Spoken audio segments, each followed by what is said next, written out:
ओम नमः शिवाय। शिव आदिदेव है। शिव की पूजा शिव मूर्ति और शिवलिंग दोनों रूपों में की जाती है, लेकिन शिवलिंग पूजा के नियम अलग है, जिसमें कुछ मर्यादाएं भी निहित हैं। आइए आज जानते हैं कि शिवलिंग की आधी परिक्रमा की धार्मिक और वैज्ञानिक वजह क्या है। परिक्रमा करने का चलन कई धर्मों में है। ऐसी मान्यता है कि परिक्रमा करने से कई जन्मों के पाप नष्ट हो जाते हैं। शास्त्रों में कहा गया है, यानी कानी च पापानि ज्ञाता ज्ञात कृतानि च तानि सर्वाणि नश्यति प्रदक्षिणे पदे पदे।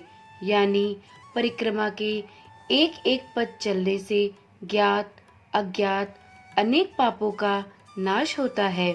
यूँ तो हम सभी जानते हैं कि लगभग सभी देवी देवताओं और मंदिरों की पूरी परिक्रमा की जाती है।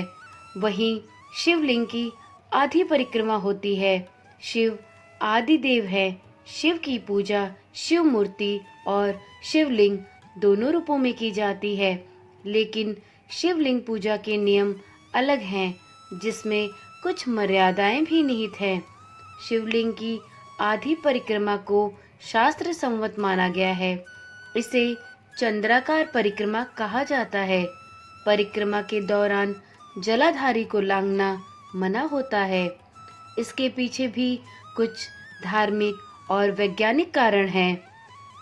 शिव शक्ति को सम्मिलित रूप में ऊर्जा का प्रतीक माना जाता है और शिवलिंग शिव शक्ति ऊर्जा का सम्मिलित प्रतीक है।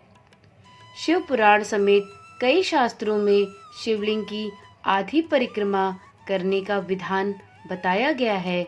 इसका धार्मिक कारण है कि शिवलिंग को शिव और शक्ति दोनों की सम्मिलित ऊर्जा का प्रतीक माना जाता है। शिवलिंग पर लगातार जल चढ़ाया जाता है।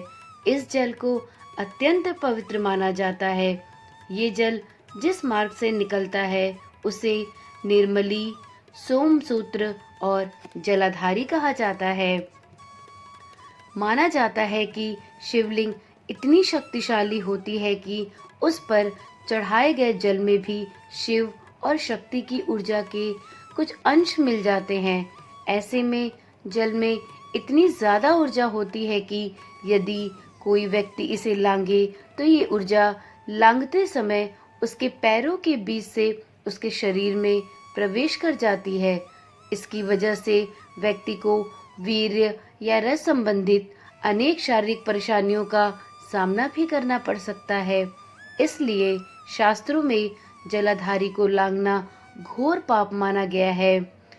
यदि शिवलिंग की अर्ध परिक्रमा का वैज्ञानिक कारण समझने का प्रयास करें तो शिवलिंग ऊर्जा शक्ति का भंडार होते हैं और इनके आसपास के क्षेत्रों में रेडियो एक्टिव तत्वों के अंश भी पाए जाते हैं। काशी के भूजल में यूरेनियम के अंश भी मिले हैं। यदि हम भारत के रेडियो एक्टिविटी मैप देखें तो पता चलेगा कि इन शिवलिंगों के आसपास के क्षेत्रों में रेडिएशन पाया जाता है।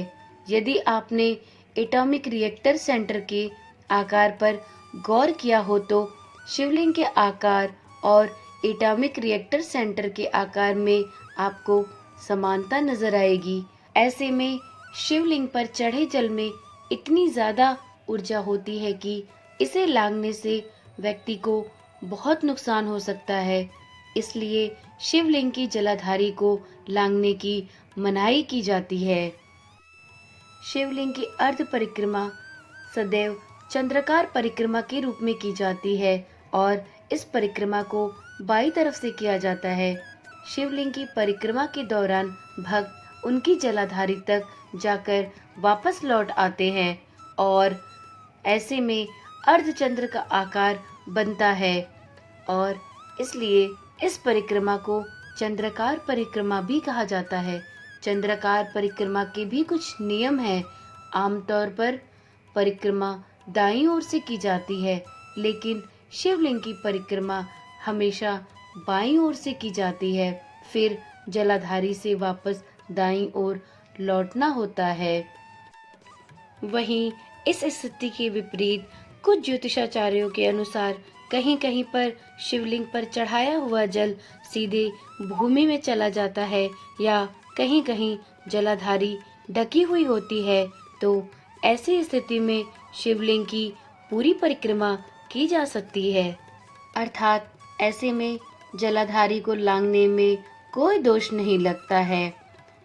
इस वीडियो में बताई गई जानकारी यदि आपको ज्ञानवर्धक लगी हो तो कृपया करके इस चैनल को सब्सक्राइब करें, जिससे कि आगे आने वाली इसी प्रकार की वीडियो आपको निरंतर मिलती रहे। और नीचे कमेंट में ओम नमः शिवाय लिखना ना भूलें। धन्यवाद।